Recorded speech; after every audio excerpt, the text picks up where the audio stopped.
Hello, my name is Paul Henry, Security and Forensic Analyst at Lumension. Welcome to our Patch Tuesday update for March 2011.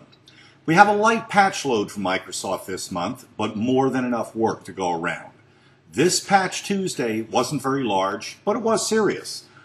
Two of the patches we see are in Windows, and the third in Office. All patches addressed issues providing for remote code execution, which of course is top of mind for IT flaw remediation specialists.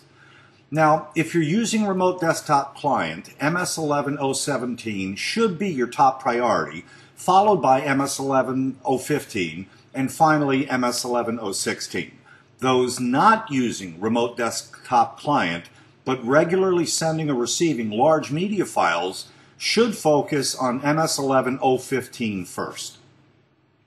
Now, Microsoft may have cleaned up a lot of loose ends with the recent release of Windows 7 and Windows Server 2008 R2 Service Pack 1 last month, leaving really little to address this Patch Tuesday. That being said, the patches released today did not address the recently disclosed MHTML issue, and we expect a resolution in April's patch release from Microsoft.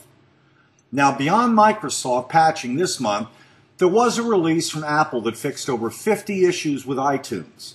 This impacts both Windows and Apple products, and it should be addressed due in part to the growing usage of Apple-related products within the enterprise today. Other notable activity this Patch Tuesday period was the Google Android Kill Switch patch that remotely removed 58 malicious applications from 260,000 Android phones.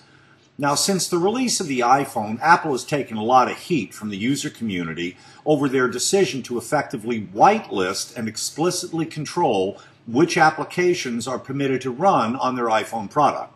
Many ran to the Android as an alternative because of its more open stance on applications where literally anyone can write an Android application and place it in the Android market. Well, the wake-up call came for Android owners a little more than a week ago when over 50 malicious applications were found uploaded and distributed in the Google Android market. Google removed them a few days later, but not before an estimated 260,000 people downloaded the affected applications. This event effectively illustrates the differences in the whitelist approach employed by Apple and the inherently reactive blacklist model Google uses today. This is a classic case of the blacklist model in contrast to the whitelist model.